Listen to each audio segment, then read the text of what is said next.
Good evening, ladies and gentlemen. Welcome to the fourth episode of EANGAGE Dialogue. I am Chhorravuth Chhort. I am EANGAGE Project Manager of Sustainable Development Cluster. And today it is my greatest honor to be the moderating the dialogue. The Think Next, Act Next, and Next Gen EU ASEAN Think Tank Dialogue that we call in short EANGAGE is 2-year actions proposed by the consortium of the Konrad Adenauer, the Diplomatic Academy of Vietnam, and ASEAN Vision Institute funded by European Union. And these EANGAGE dialogues aim to promote awareness among the national and international stakeholders about EANGAGE while promoting the visibility on the EANGAGE contribution to the ASEAN and EU partnership. And we aim to share insight and perspective of EANGAGE Fellows. And today we're going to talk about the collaboration between the local communities and government authority toward a sustainable smart village. And with me in these discussions, I have Sat Kanyara, a candidate Master of Sustainability and Adaptation Planning degree of the Center of Alternative of Technology CAT in UK. And she has 11 years experience working on the technical design and planning urban development on informal settlement related to the different options of the housing resolution and intent security. And she also an EANGAGE Fellow of the Sustainable Development.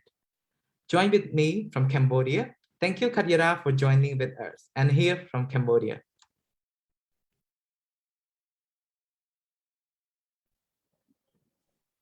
Thank you.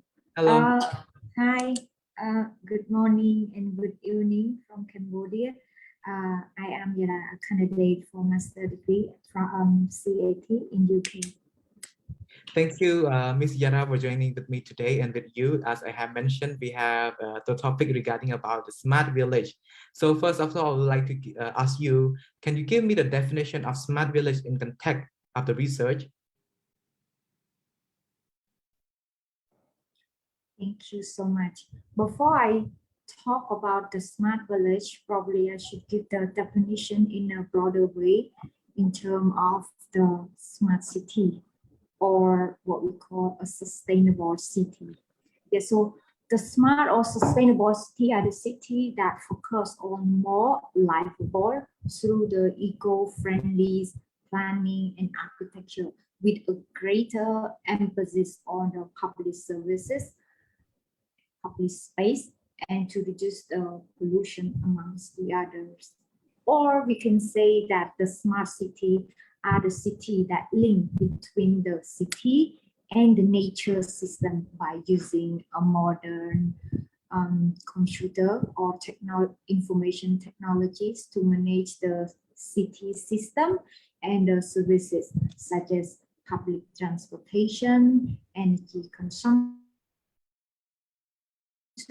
water usage, and smart technology. Yeah, but in terms of the topics today, when I say the smart village, it means we are not referring, in this project, we are not referring to the projecting of the technology information to play a role in a smart village, but it's our discuss about the good governance of the state and the voice and the empowerment of the local community, like how to strengthen the role of the citizen, engage with the governments toward the management of the slum, what we call slum squatter or informal settlements, and to define the housing solution options and the 10-year security. Thank you. Thank you for clear regarding about the smart. You also like come up with a smart city, which is like make us more understanding and also be able to compare what the difference between smart city and smart village. My next question to you, I would like to know what is smart city is, why is smart villages matter, and what the challenge are the way of smart village.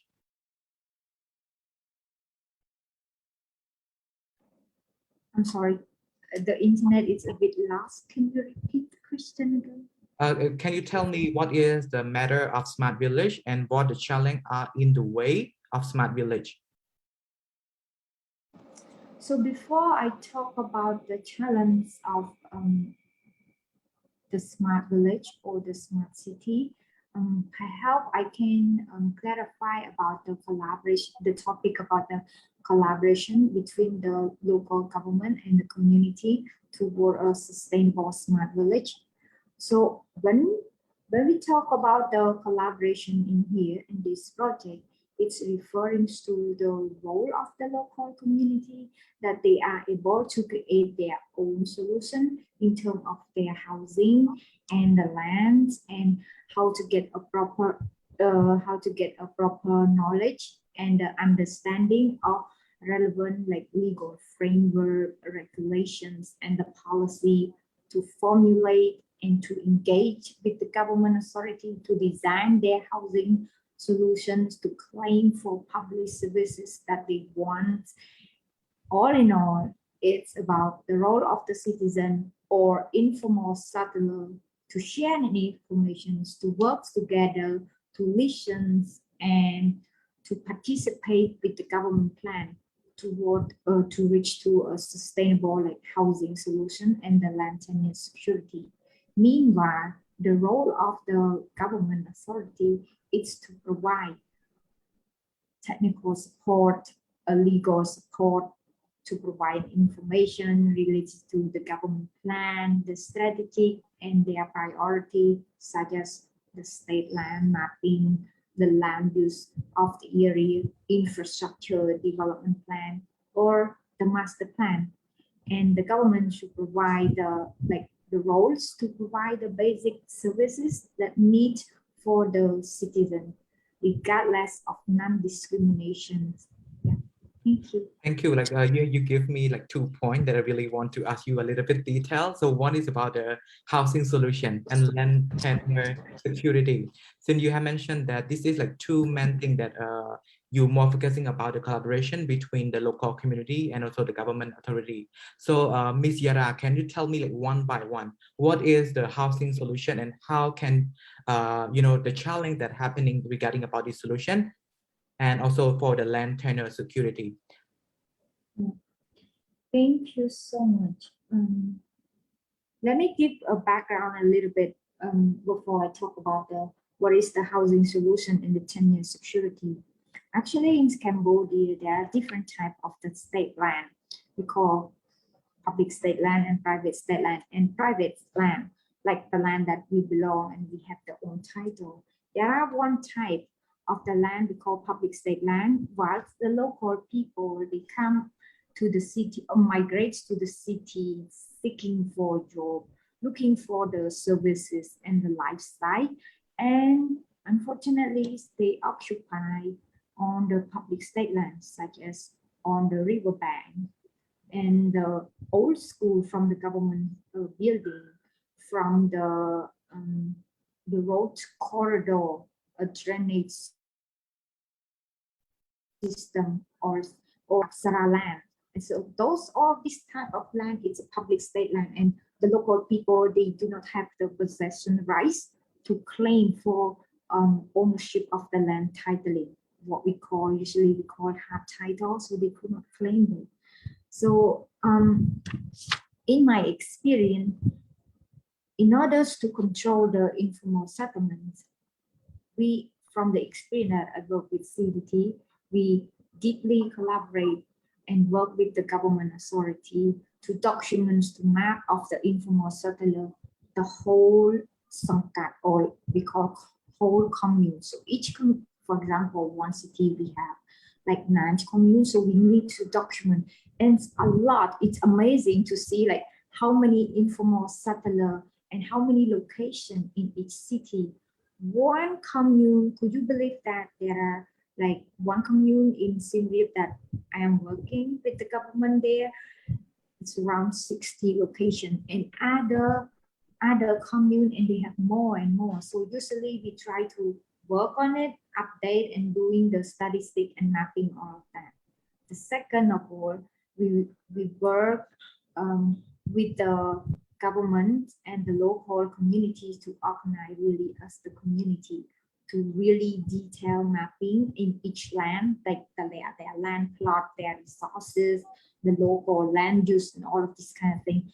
And then after that, they have to come up into their solution. First, they need to understand that they do not have possession right, like all of us. I have my own plot of land and the house and I have the title in it, while they do not have possession right, but they can live for temporary unless the state granting them the land. So the community, in order to claim, to fight, yelling and complaining to the government, to the provincial authority, instead they work together within their member, within the village, and then they need to organize as the structure, to have the community structures, to have the profile, to understand the whole mapping area, their geographic area. And then after that, they understand the law that they do not have the own the land, but what they can do is to work with the government to understand their plan. Just for example, like if the government, they wants to extend the roads, like according to the master plan, they need to develop the road 30-meter road, like the wider, but the people, they occupy like everywhere around this road that block the roads to access. So community have to work together to map the whole area and to divide the plot. And luckily, in my experience around within the three cities like Phnom Penh, Bat Bo, and Siem Reap, that we work with all the informal settlers, we are so lucky that the government, they are so kind and granted the lands to community for on-site upgrading. So from now, community can do on-site upgrading with the smaller space and the same space, and they get a title over the land. So around almost 1,000 family. So it's a big success and it's a pilot project. Yeah. Thank you. I think it's a really good, interesting idea and also experience that you have done so far. But I would like to extra a little bit point that since you are currently working, you are currently expertise in community engagement, government and engagement, and the private sector engagement. So I want to know what government, authority, and citizen should be done in order to achieve the sustainable smart village.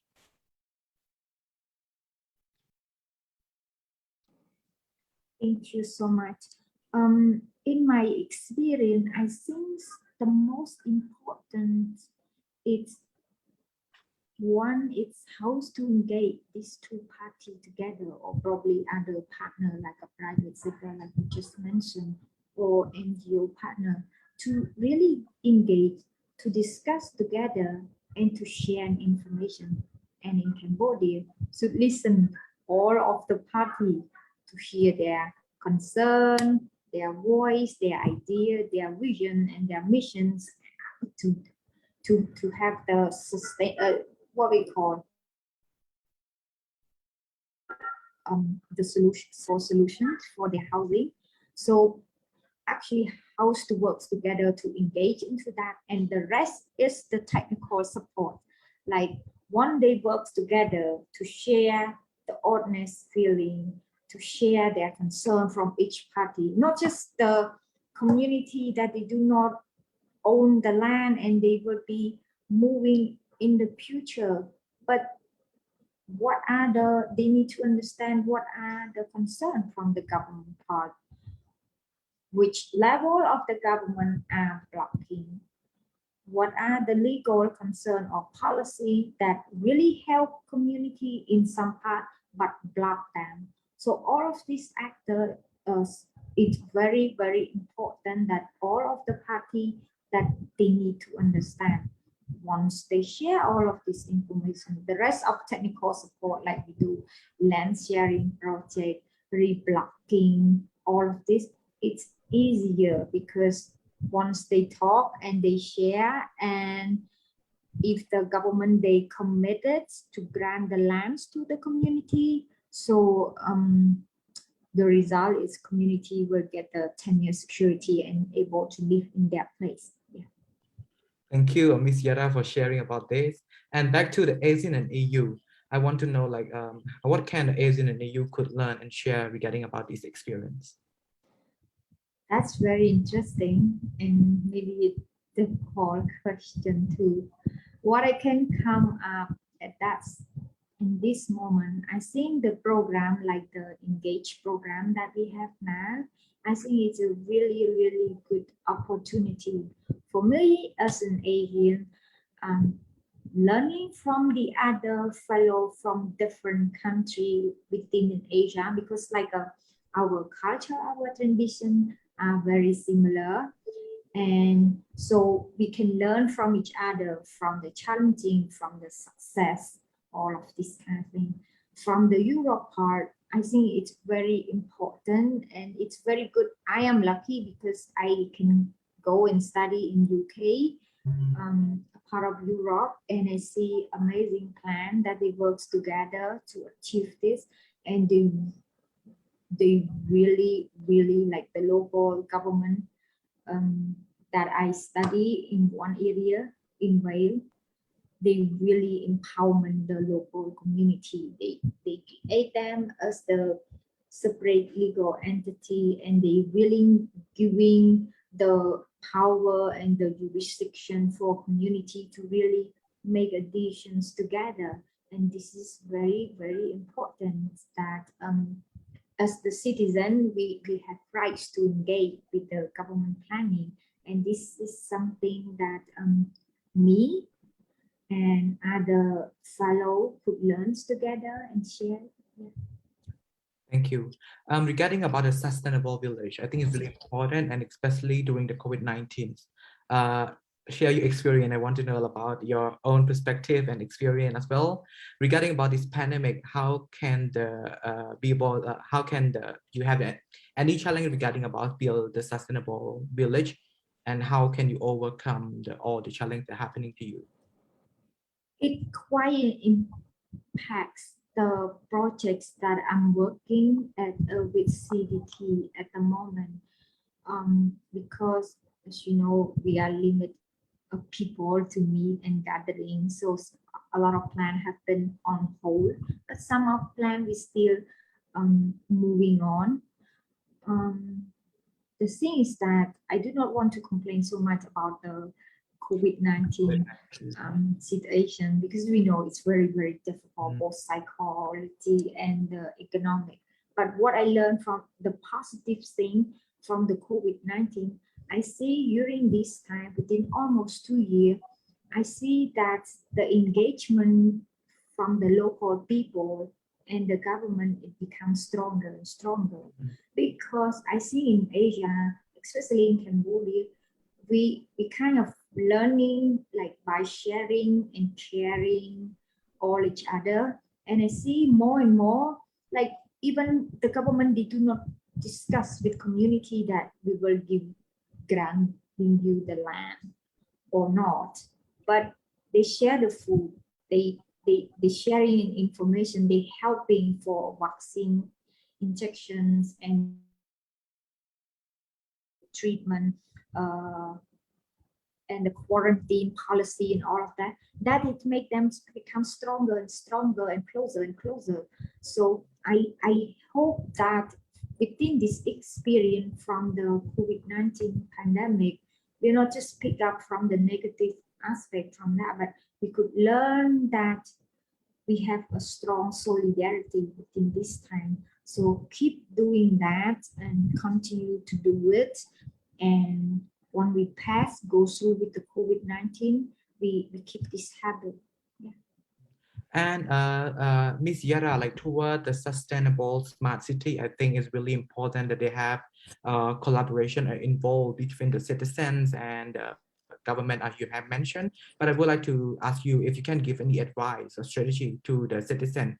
How can they, put their contribution in terms of building this together? This is really related to community engagement and empowerment. I'm very lucky because I have opportunities to work with the community. Actually, we have like when I was young, people together, the village around, we work and we share and we discuss. It is currently when I grew up, we kind of separate together. It's just recently that COVID-19, as I just mentioned, people start to talk together and we talk a lot and we share and offering the food. And I think this is a good way that it needs to talk to each other. Like once the community, one family or one house having an issue, shares to the other, share their concern, share their idea and on their solutions toward an issue around the housing and land, what they want to see in the future, what type of engagement, what type of relationship that they have with the government, and how can they do together to bring the villager all together, bring us one way and go and talk and discuss with the government. Yeah. How about the education and human resource? Is it really important in terms of building the sustainable village?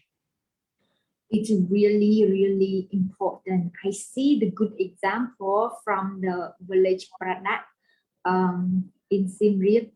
It's the village there, the villagers there, they having a great attitude towards the urban planning. Like they look at, like they follow the model, like the district governor said, you need to clean up the whole area. You need to leave a space from your house up to the road corridor, leaving a space, make it clean. We allowed you to run a small business, but we need to respect our plannings too.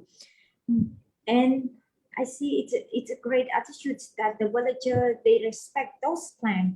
And I see many times the district governor come and visit and asking and sharing information going back.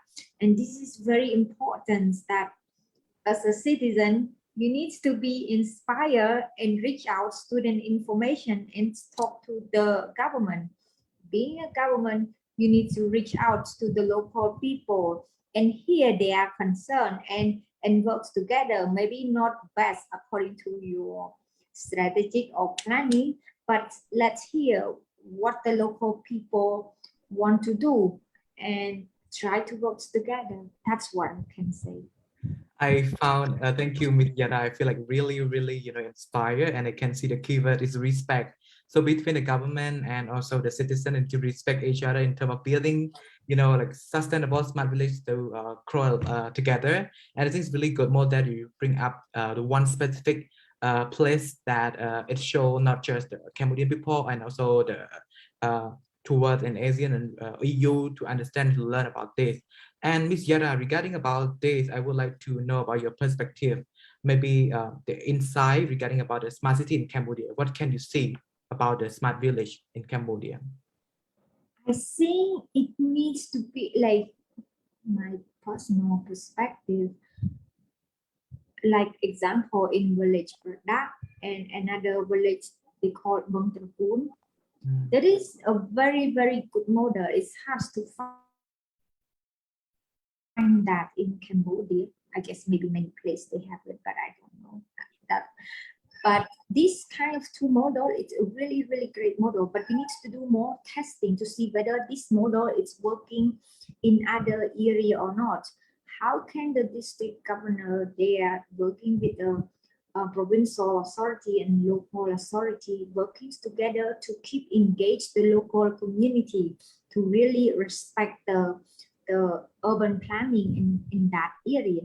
How can the village Bang Trapun, they make a great master plan and the land use and how they control each house have to be how many meter, and then they create the greens area and vegetations, the urban agriculture around their local market for the villager around that area. It's a very good model, but whether can other area able to implement it, whether the other project who looking for the aspect of the low cost housing, because in village Bang Trapun it seemed to be the house, the cost of the house is quite expensive in that area. But what about the urban area like in Phnom Penh in a smaller space? How can we arrange it to keep attractive, not one area for the high standard living of the family, the other area it's really like a dumping site. So need to test a different kind of model. Yeah. Thank you. Like, since you have mentioned about the series, so I would like to understand, I would like you to share a little bit more between like the example, like in the city, they have like the village nearby. So what is the difference between like towards the sustainable, smart village and also smart city at the same time? I'm not sure whether I get your question. Oh, I mean, since you have mentioned about smart city there a little bit, so I want to know like what the difference between like smart city and smart village. Can they both work at the same time, or like what the difference between this? Of course, it's a connections. The smart village is a smaller levels, like 1,000 family, but how do you make this village being like we call smart or sustainable, in terms of the urban planning perspective, in terms of the sustainable energy, in terms of the waste management and the construction or the lifestyle of the building, the people living around that area and all of this. And then from a small area, we can think about a bigger level, like really a city, but of course it needs to be like, we need to see a bigger level, like a transport network, mobility, and all the, it's more complicated in the city level, but if it is start from a village by village, doing such a great job, and then it will contribute to whole city. Yeah. Thank you. I have one last question to you.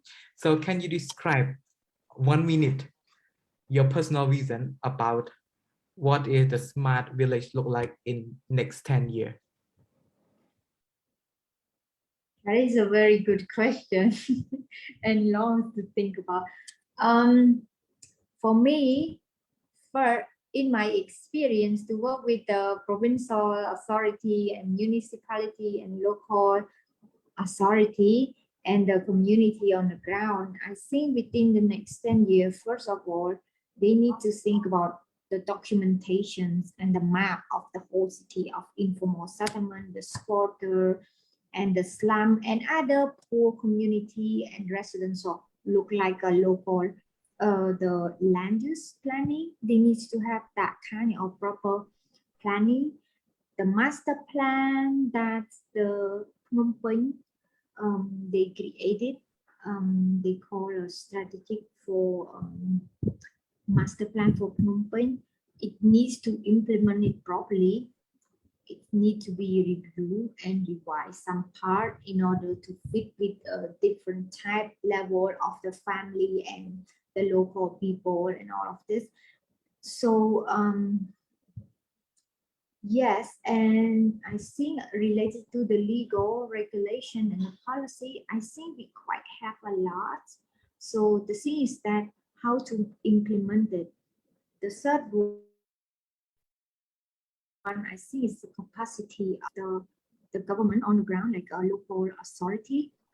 How much capacity that the government, the national government needs to invest. How much money or the budget have to adjust to support all the project on the ground. Education, awareness raising for the citizens to really engage in the urban planning and the management. The private sector investment need to be encouraged. Make sure that they are not just invest in a short term for the profit orientation, but in a longer term to think about sustainable, to think about as the smart city, what it look like. And the government should encourage them to do like a tax exemption or lower tax for those private sector that really want to invest on the green business. So yeah. Thank you so much. Thank you very much, Ms. Yara. A very, very good discussion. And thank you for joining and coming together with a great discussion and the future of smart village and more sustainable. And thank you, you all, the audience who are watching us from the Facebook Live. and see you next week. Please stay safe and goodbye. Yeah, bye bye. Thank you.